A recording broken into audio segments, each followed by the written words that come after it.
High Commander Threxis Vorn laughed when his scouts told him the target region had no power grid, no military, and no technology past the wheel and the plow. He called it the easiest conquest of his career. 3 hours later, standing in a scorched field with half his fleet already burning, he gave an order that had never once appeared in 800 years of Threxin military history. Full withdrawal from an entire planet because of one quiet valley that refused to be afraid of him. If you like watching overconfident commanders eat their own words, hit that like button, subscribe so you don't miss the next one, and drop a comment telling me the exact moment you think he should have turned that ship around. Now let's watch 3 hours ruin an empire's whole afternoon. Aboard the flagship devourer of faint worlds, High Commander Threxis Vorn reviewed the final survey report on the region his fleet had selected for first contact, and could not, for the life of him, stop laughing.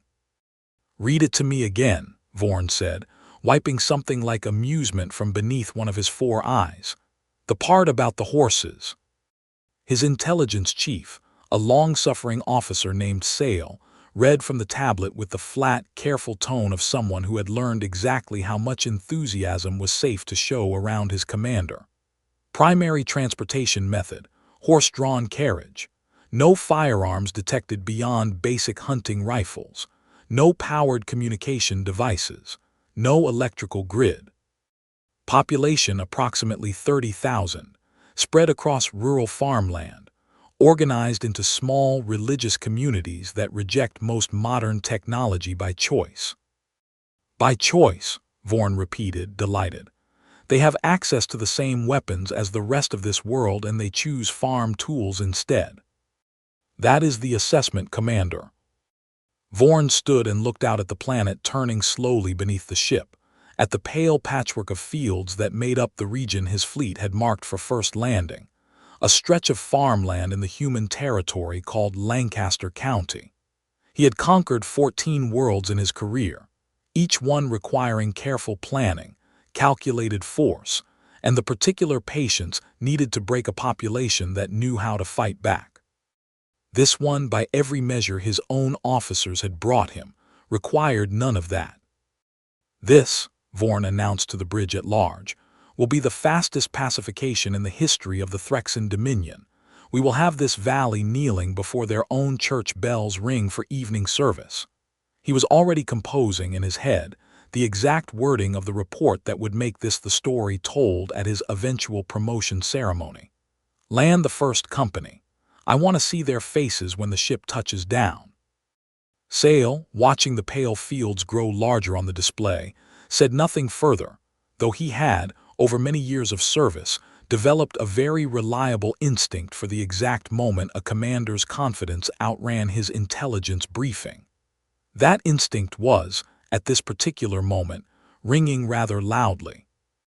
The ship touched down in an open hay field belonging to a farmer named Eli Kaufman, who was, at the moment of landing, in the middle of repairing a section of split-rail fence, and did not stop working until the fence was finished, on the entirely reasonable grounds that a fence half-mended was more dangerous to the livestock than whatever had just landed in the next field over. By the time Eli walked over to actually look at the ship, a dozen neighbors had already gathered at a respectful distance, drawn by the low mechanical rumble that had carried for miles across flat, quiet farmland. Commander Vorn descended the ramp himself, flanked by an honor guard of 6 soldiers in ceremonial plating, fully expecting the kind of reaction his species had trained for across 14 prior conquests: panic, prostration, or at the very least, wide-eyed terror. What he got instead was Bishop Levi Esch, an unhurried man in his 60s with a long gray beard and the calm expression of someone who had seen a great many things go wrong on a farm and learned not to waste energy on the ones that were already done happening. "Afternoon," Levi said. Vorn's translator processed this and found nothing in its threat database to match the tone. "I am High Commander Threxis Vorn of the Threxin Dominion. This world, beginning with this territory, is now under Dominion authority." "Is that right?" Levi said, in the same tone he might have used to receive news about the weather. Vorn's honor guard shifted uneasily, unaccustomed to a target population that responded to a conquest announcement with mild interest, rather than any of the reactions the training simulations had covered. Vorn himself, still riding the high of his earlier confidence, found the whole exchange rather charming. "You do not seem frightened," Vorn observed. "No," Levi agreed, "don't reckon I am." "You understand what I am telling you, Resista. NCA is without value. Your community has no weapons capable of meaningfully opposing my fleet." Levi looked past Vorn at the ship, at the honor guard, at the whole gleaming apparatus of an empire that had crossed unknown distances to stand in Eli Kaufman's hay field, and allowed himself something close to a smile. "We're not much for resisting armies," he said. "Never have been. That's not the same as not knowing how to handle trouble on our own land. You'll find those are two different things." Vorn laughed. It was not a cruel laugh exactly, more the genuine, delighted laugh of a commander who believed he had just heard the funniest thing said to him in 14 conquests. "I admire your composure," he said, still chuckling, "even as I find your confidence entirely without foundation. You have no army. You have no weapons. You have a man with a beard and a fence he was, I am told, still repairing as my ship descended." "Fence needed fixing," Levi said simply. "Didn't seem like a reason to stop." Vorn turned to his honor guard, still laughing. "Establish a forward position here. I want the settlement's leadership gathered for formal terms by evening." He looked back at Levi, genuinely, warmly amused. "You have my word, old man. This will be over quickly, and with remarkably little unpleasantness, precisely because there is nothing here capable of making it otherwise." What Vorn did not know, what nothing in Sale's careful, accurate, and thoroughly unheeded briefing had managed to convey to a commander already certain of the outcome, was that a population that built its own barns, forged its own tools, bred and trained its own draft horses, and had spent 3 centuries solving every practical problem that came its way without depending on any outside power at all, was not a population that measured its own capability the way Vorn's threat assessments measured it. It measured capability by what its hands could do, and its hands, as it happened, could do quite a great deal. Word of the landing had already crossed half the valley by the time Vorn's forward position was fully established, carried the way it always was in that community, not by any signal his sensors could detect, but by boys sent running down lanes, by a bell rung twice at a crossroads instead of once, by neighbor stopping at neighbor's gate long enough to say a handful of words and keep moving. Nobody organized what happened next, not in any sense Vorn's doctrine would have recognized as a chain of command.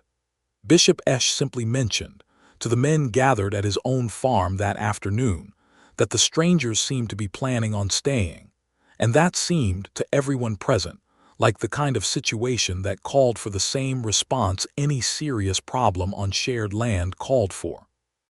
By the 2-hour mark, 60 men had gathered at 3 separate points around Vorn's forward position, each crew working with the same quiet, practiced efficiency they brought to any large job, because building a barn in a single day and building a defensive line in a single afternoon, it turned out, required almost exactly the same set of skills, applied toward a different end.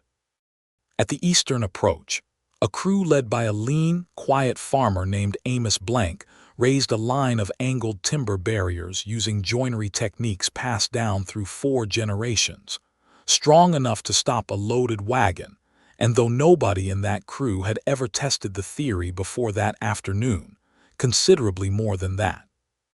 At the western approach, near a mill that had ground grain for the valley for over 100 years, a crew rigged a set of counterweighted throwing arms from salvaged grain hoist parts, the same design used for decades to lift heavy sacks to the mill's upper floor, repurposed now for a rather different kind of lifting.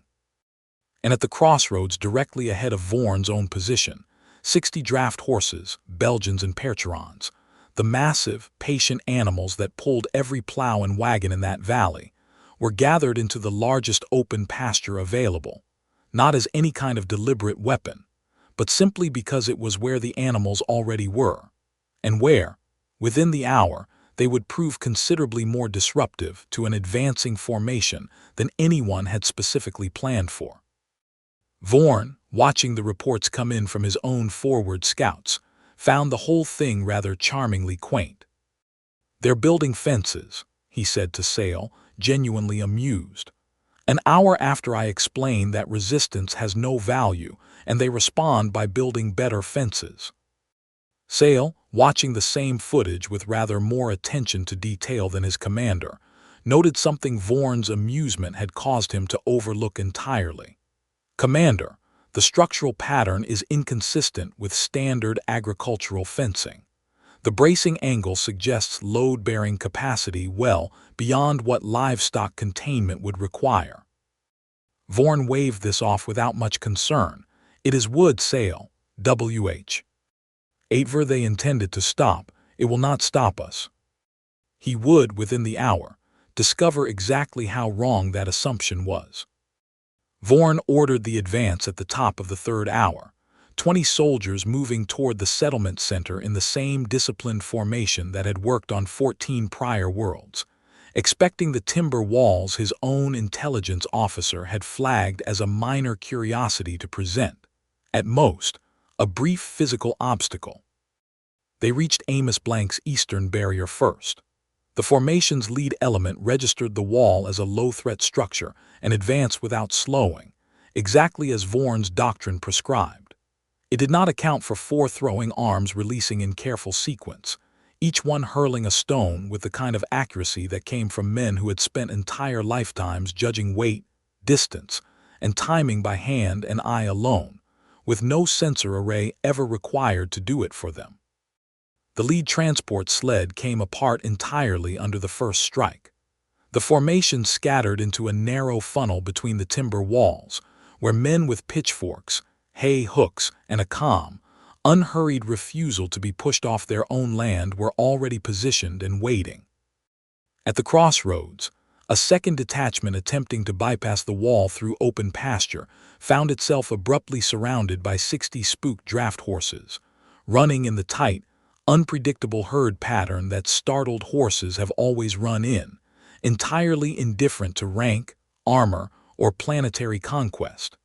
2 soldiers went down beneath hooves that outmassed them several times over.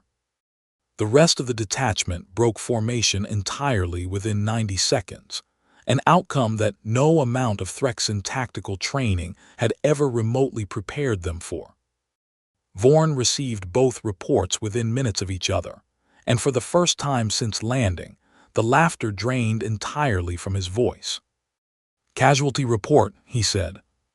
Sale read from the log with the particular caution of an officer who had, quite recently, been entirely right about something his commander had dismissed. "No fatalities, Commander. 14 soldiers require extraction. Both transport sleds destroyed. The eastern formation has been scattered by what our sensors are now classifying as timber-based projectile weaponry. The western formation was disrupted by livestock, Commander." "Livestock."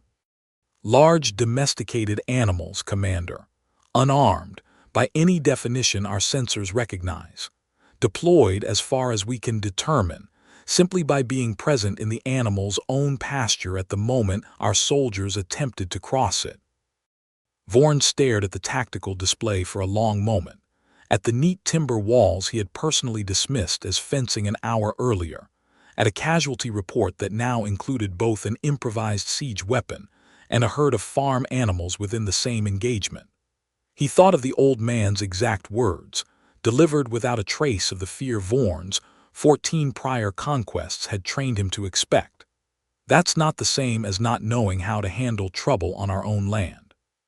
"Send the full company," Vorn said, and something in his voice had lost every trace of the amusement it had carried an hour before. The full company advanced within minutes, 40 additional soldiers moving to reinforce a position that had, in the space of a single hour, gone from a confident occupation to a genuine tactical problem.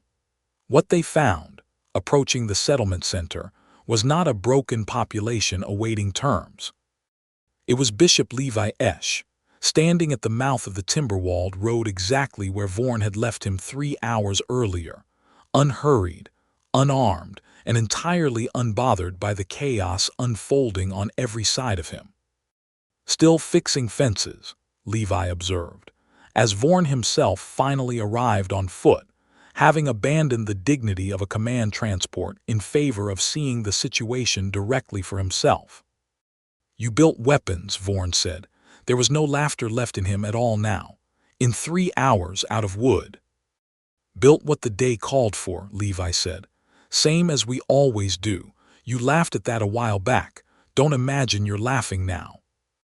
Vorn looked past him at the timber walls, at the scattered wreckage of 2 transport sleds, at soldiers still being extracted from a field full of indignant horses that had never once been asked to serve as a weapon, and had simply, entirely by accident, functioned as one anyway. He thought of his own report, the one he had been composing in his head 3 hours earlier, the fastest pacification in the history of the Dominion. "What do you want," Vorn said finally, "for this to end?" Levi considered the question the unhurried way he considered most things. "Take your ship," he said, "and go on back the way you came. We never wanted trouble with you. Don't imagine you wanted this much trouble with us either, but here we both are." Vorn stood with that for a long moment, the particular stillness of a commander recalculating everything. He had believed 3 hours earlier, all at once and far too late. His scans had measured technology, weapons, infrastructure, every variable his doctrine told him mattered, and had entirely missed the one thing that had actually decided the engagement. A population that solved every problem in front of it with whatever was already in its hands, and had simply decided, that afternoon, that his fleet was one more problem to solve the same way. He gave the order to withdraw the ground forces within the hour. He gave the second order, the one that would follow him for the rest of his career, and the one his own crew would spend years quietly debating whether it had been an overreaction or the single wisest decision he ever made less than 30 minutes after that. "Signal the fleet," Vorn said. "Full planetary withdrawal. All forces, all sectors. We are leaving this world." Sale, startled despite years of practice at not showing it, hesitated. "Commander, the operation was scoped to a single region. The rest of the planet remains." "If this is what one quiet valley did to us in 3 hours with wood and horses," Vorn said, "I have no wish to discover what the rest of this world is capable of, given a full day." The Threxin fleet lifted off entirely by nightfall, ship after ship climbing clear of the atmosphere until the sky over Lancaster County held nothing but its ordinary stars, the same as it had every night for as long as anyone in that valley could remember. Bishop Levi Esch watched the last of them go from the same fence line where the whole thing had started, Eli Kaufman standing beside him with the same section of fence, now fully repaired, holding steady behind them both. "Reckon he really pulled his whole fleet off the planet," Eli said, "because of us." "Reckon he did," Levi agreed. "That seemed like an overreaction to you." Levi thought about it the unhurried way he thought about most things. "Man laughed at us for having no army," he said. "Took him 3 hours to understand we never needed one. I expect once a man understands a thing like that all the way through, pulling back the whole fleet doesn't seem like an overreaction to him at all. Seems like the only sensible thing left to do." Somewhere in a Threxin Dominion archive, a single planetary notation was filed and never revised. Population technology level minimal by choice, not limitation. Note, population's practical capability significantly exceeds all standard threat models. Recommend total avoidance. Secondary note, do not assume restraint indicates inability.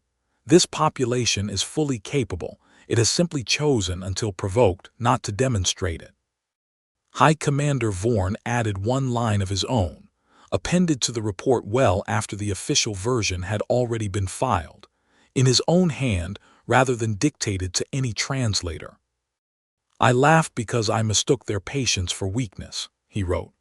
"It took 3 hours and cost me 2 transport sleds, an entire company's confidence, and considerably more dignity than I would like recorded, to understand that patience and weakness have never once been the same thing. I do not expect to make that mistake again. I would advise no officer under my command to make it either." If you made it to the end of this one, drop a comment telling me what you think Vorn's crew said about him behind his back after that report went out. Hit that like button, subscribe if you want more stories like this, and share it with somebody who's ever underestimated a quiet person and lived to regret it. See you in the next one.